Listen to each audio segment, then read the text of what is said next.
What are you doing? Like, oh my god. I don't even know what's going on.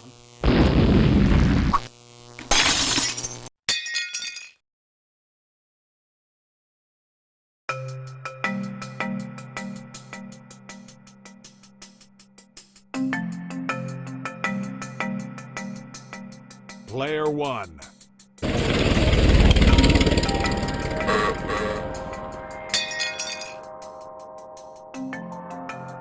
Prepare yourself.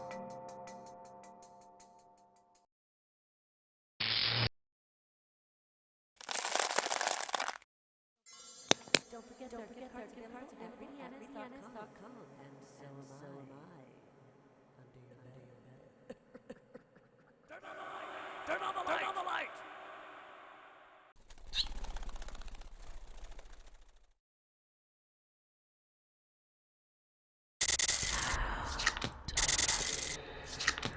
Hi Taurus, this is your weekly reading for the week of December 14th through 20th. I hope you're doing well and I hope everything is going your way. It's almost time for Christmas break up here in the United States. On Monday, the card that you've drawn is the Judgment card in reverse. So you may be feeling like you're not being given a fair shake even by the universe. And now this could be represented for you in terms of like a grade, and it could be your quarterly. I don't remember what kind of grade schedules people have, but it could be these final type grades that you get or the indication of what they're going to be, which should be any time now before the winter break. And that's really not the most exciting thing to hear. But at least since you're hearing this with some time in advance, I think my kids don't even go off winter break until sometime after next week. I think it should be right around that time. You know, it does give you a chance to maybe go in and ask your teachers very calmly if there's anything that you can do to help improve your grade. Even if you don't know what that grade is going to be just quite yet, it doesn't hurt to ask. And if there was ever a good time to ask, it might as well be now. If you don't ask for sure, you're not going to get anything. So you might as well ask. And even if you're told no, you can check it off in your head that you asked one more time if there was anything else that you can do. On Tuesday, you've got the Eight of Swords. And this is a card that indicates that you may be feeling kind of boxed in. And it may be figuratively speaking, and it could be literally. Maybe you're aware that there's going to be some shuffling of where you're going to be at for the holidays, and you really don't want to go. You really don't want to be with this one parent or the other, and maybe you're not being heard on this. What you can do, and of course it depends on your age. If you're too young, then even if you had a tantrum in the middle of a court, they might not even listen to you. I'm not trying to incite a tiny rebellion in your house and have your parents get pissed at me and take your devices away from listening to me. But, you know, I think that some of the better ways to deal with this kind of energy, this influence, this sensation, is to do whatever it is that you're being asked to do. And then maybe immediately upon return, you talk to the respective parents and say, you know, let's say it was your mom who sent you to have to go be with your dad and you weren't crazy about that, and for whatever reason. I'm just giving you examples of how this energy could manifest, with the obvious idea that there are plenty of kids that go back and forth to other parents' houses, and sometimes they go from, you know, parents' house to the other parents' house, and then their mother's parents and their dad's parents, and then their step family, and it gets crazy. And I don't believe that it's good for kids to be shuffled around a lot myself. My parents made it really easy, and they didn't force us to pick and choose. It's one of those things where I've told you guys that in our culture, at least my parents' generation of that culture, Kids were always with the mom, and dad always stays close. Dad should not leave. Dad should stay around, but kids are raised by mom. And then it seems to have been, especially with their generation, I noticed this a lot just in hindsight, that the parents were far more easygoing. And it just seems like things can be so contentious with children of divorced parents in these generations of late. And so something that you could do is maybe say, hey, mom, look, I know I have to go visit dad and I love him and I know this is what I got to do, but I am not liking being shuffled around like this. When it was happening to me, imagine that I was divorced and remarried. My parents were divorced and remarried. So I had my mom and her family. I really didn't like being there too much because of my stepdad. And it was always, and my nephew. It just made it all hideous. And then my dad, who was the one that I needed to spend more time with because he was more emotionally vulnerable and really didn't have anybody to be there with him except for his wife and his stepson. Then I also had to, so that's 2 sets of families just on my part. And then with my new husband at the time, I had to see his family, but my husband was divorced and had children with his first wife, and they had their family. And so it was a little bit easier on their side because when I would take the kids back over to their mom's house, she was living with their grandma. So it was like one shot right there. And then I just had to try to, I know this sounds like a lot, but I'm doing it on purpose because I want you to see how hard it is for parents too. So I had to go take as many of my kids as possible to see my mom and her family, my dad and his family, then get my stepkids to their mother and her family, then somehow end up with as many of those kids in Orange County to take my son to see his grandmother's family, which is where my first husband was. And they were such lovely people that they loved seeing all of my other kids, my stepkids, and my own kids with my second husband. And then we had to end up over at my new husband's family's house, which their mother was a bitch because I couldn't, everybody else was working around each other. Just even my husband's ex-wife, we were able to work around, and they were the only ones. She was the only one that had to be difficult. And I finally realized, you know what? None of this is good for my kids. None of this is good. Everybody else is bending over backwards to move dates around. And in the end, she's the one that has to have it all. She was really, really freaking heinous at that time. So imagine that even as a parent, we have difficulties trying to affect this all. And, as kids, like I imagine you might have said, like I've said when I was a kid, it's not my fault that you guys got a divorce. And pretty much that's true. It's not your fault that they did this. So all of it should be made to accommodate first and foremost the children, in my opinion. You can't go wrong if you start off with just making them comfortable. Then work from there out. Who are the next people that need to be worked with immediately? Their respective parents. Then we're going to move out to the grandparents, and everybody's going to have to shut up and work with it because we're trying to keep the people, that need to be comfortable first. And, so it was really crazy. And I guess what I'm trying to say is maybe you can, if you're old enough or are able to have a discussion with a family member that you trust, hopefully your mom or your dad, that you can say, hey, I know I got to get shipped off to 18 different places in 2 days, but this is really stressing me out. And I wish we could find a different way to do this so that it's not like in one day we have to see everybody. Can we split it up over 2 or 3 days? What's the damn difference between seeing people either for Christmas Eve, Christmas Day, or the day after Christmas? What is the problem? Now, when there are family members that have to get flown back and forth and all that kind of jazz, of course, that gets really difficult. So let's say mom is in California and dad's in Florida. Well, the first consideration has to be getting the kid to dad. And then getting the kid back from dad. Now let's talk about everybody else. But, we first have to work that way out. So if you have problems with something like this, I can see how you could feel like, I'm not between a rock and a hard place. I'm between a rock and a rock right up my ass. And I can't stand this. And so you may want to have a talk, not before it happens. And let me tell you why. The astrology is still a little uncomfortable. We go then into the Mercury retrograde shadow on the 19th. Then we still have some very strong aspects that are, even though some of them are separating, they still are uncomfortable. It's not like these big giant planets are freaking far away, just too difficult to even grasp for me without looking at it on a chart, without looking at a map of the solar system.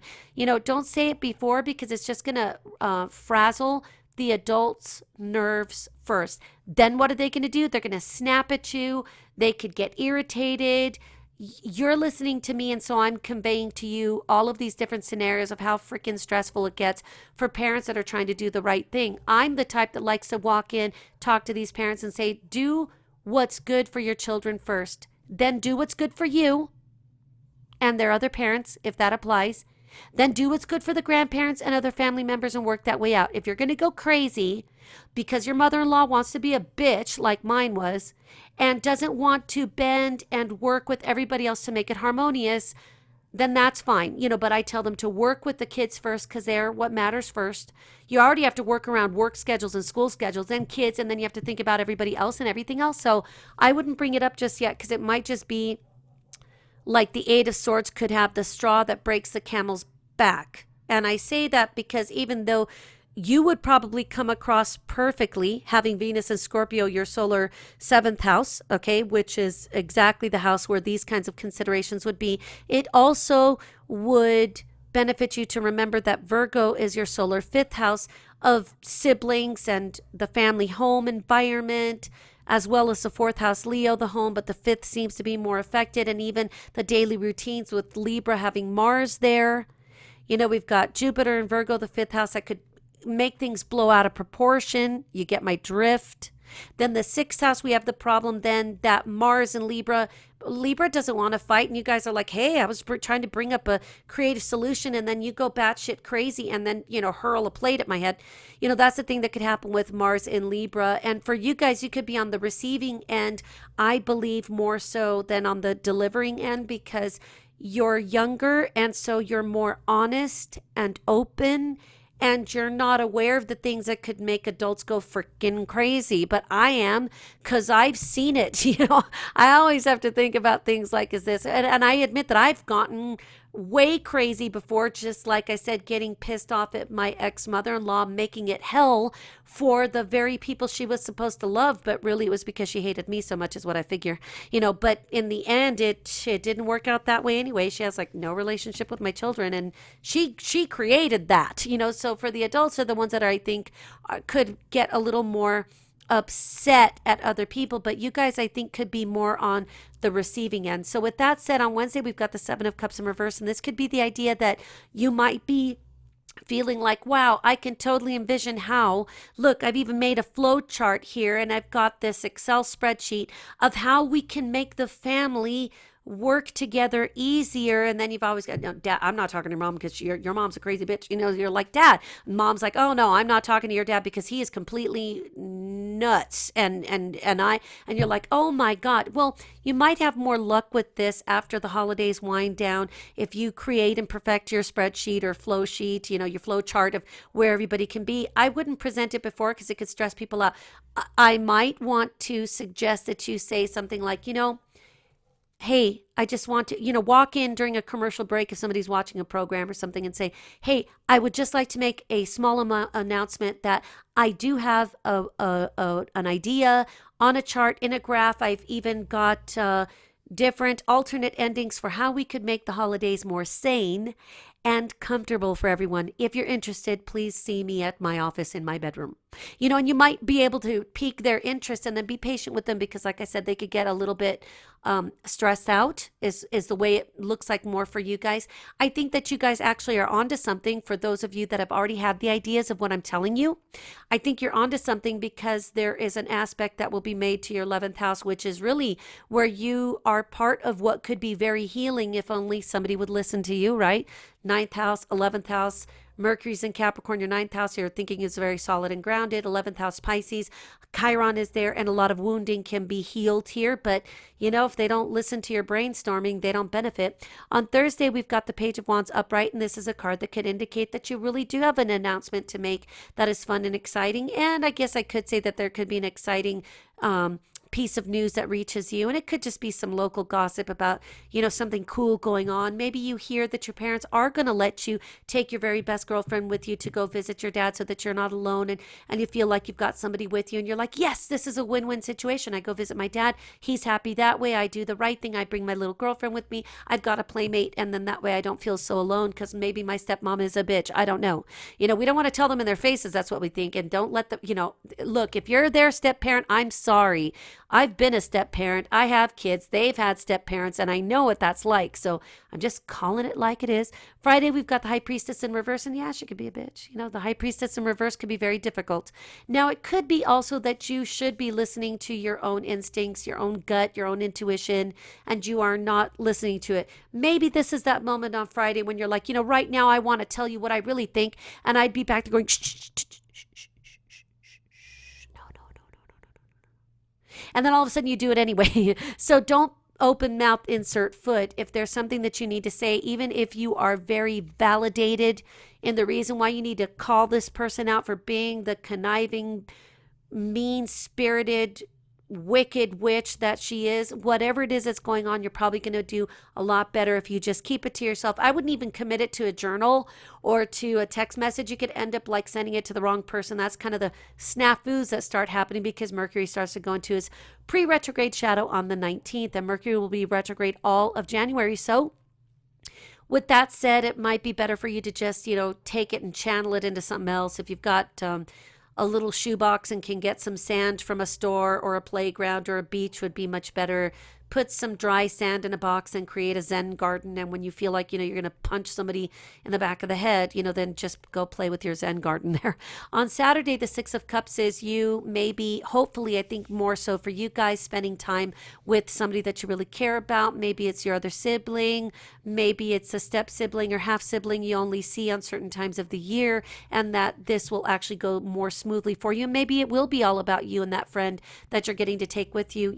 Solar 8th house for you, being Sagittarius, could see you because of a divorce, something such as this, going to go visit other people as a result. See how that would work a little differently when you're not paying taxes and, death isn't necessarily on the forefront of your mind, and sex is probably way off into the future. You see how this could turn out differently because we're blending the energies. It could be a divorce, 8th house, and it could be Sagittarius traveling to see people. And maybe with this card, it means that you take a friend with you. Sunday, we have the Page of Swords. And again, I'm going to caution you to not go crazy and smack somebody in the back of the head with, corn on the cob, because you could lose it. So even if you have something to communicate, maybe wait until the opportunity presents itself where it's irrefutable, indisputable, where they say, well, what do you think? And you're like, give me my soapbox. I have the podium. Whatever it is that you're going to do, remember that when you're young, even though I commend you for wanting to say whatever you want to say, there are video blogs where you could do this yourself. There's different ways where you could get it out. But then again, haven't we all seen those crazy videos where we need to throw people in jail because we saw them hurt their child physically? There are a lot of people that I would like to just beat with the back of my hands. I know that's violent, but when people are violent toward children, I want to show them what it's like. So anyway, the Page of Swords could indicate that there's some communications that are slightly aggressive, if not defensive. And I think more than anything, you just need to watch what you say, because even though I think you're full of truths right now, and probably with a high level of accuracy, not everybody will appreciate the fact that you're the only one who knows what's going on, Taurus. Game over.